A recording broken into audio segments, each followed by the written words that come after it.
మంచిగా నమ్మబలుకుతున్నాడు చూసిరా తెలంగాణలో వీళ్ళకు ఈ పంప్ సెట్లు ఇచ్చారు ఇగో ఈ పంప్ సెట్లు ఇచ్చారు ఏవి పంప్ సెట్ అండి సోలార్ ప్యానల్స్ ఇచ్చారు 2 ప్యానల్ ఇచ్చారు సోలార్ ప్యానల్ ఇది ఎందుకు అంటే ఈ సోలార్ నుంచి కింద బ్యాటరీలు ఉన్నాయి చూసిరా ఈ బ్యాటరీల నుంచి ఆ పంప్ సెట్ ఏదైతుందో మోటార్ ఆ మోటార్ కరెంట్ పోయి దాని నుంచి కరెంట్ అంటే పవర్ అవసరం లేకుండా విద్యుత్ అవసరం లేకుండా సోలార్ పవర్ తోటి వాళ్ళకి అది నడుస్తుంది ఇది ఇచ్చి ఏం నమ్మబలికిందంటే ప్రజల దగ్గరికి పోయి నిన్న నాగర్ కర్నూల్లో మీరు వాడుకోవడంతో పాటు మీరు ఇక్కడ వాడుకోగా ఎక్కువగా పవర్ని ప్రొడ్యూస్ చేసి ప్రభుత్వానికి మీరు అమ్మొచ్చు అని చెప్పిండు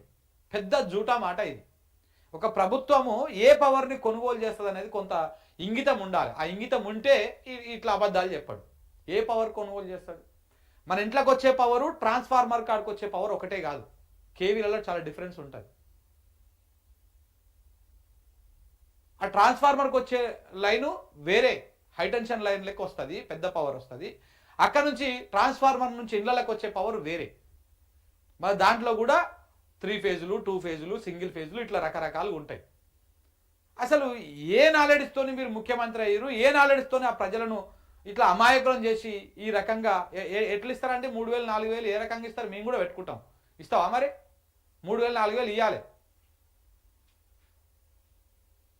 ఎందుకు ఇట్లా తయారైనారు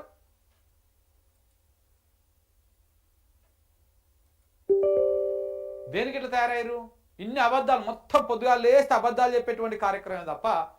ఒక్క మాట కూడా నిజం చెప్పారా పాపం వాళ్ళకేం తెలియదా మీరు చెప్పిన నిజంగానే గిరిజన బిడ్డలు ఆ చదువుకున్నోళ్ళు గారు పెద్దగా గిట్లా ఎట్టిస్తారు సార్ ఈ పవర్ని ఎవరు కొనుగోలు చేస్తారు అని అడుగుదురు కదా వాళ్ళు అయిపోతుండే ఇక ఈయన ఎప్పుడు ఈ పక్కన ఉన్నటువంటి ఉప ముఖ్యమంత్రి గారు తలకాయ ఇప్పుడు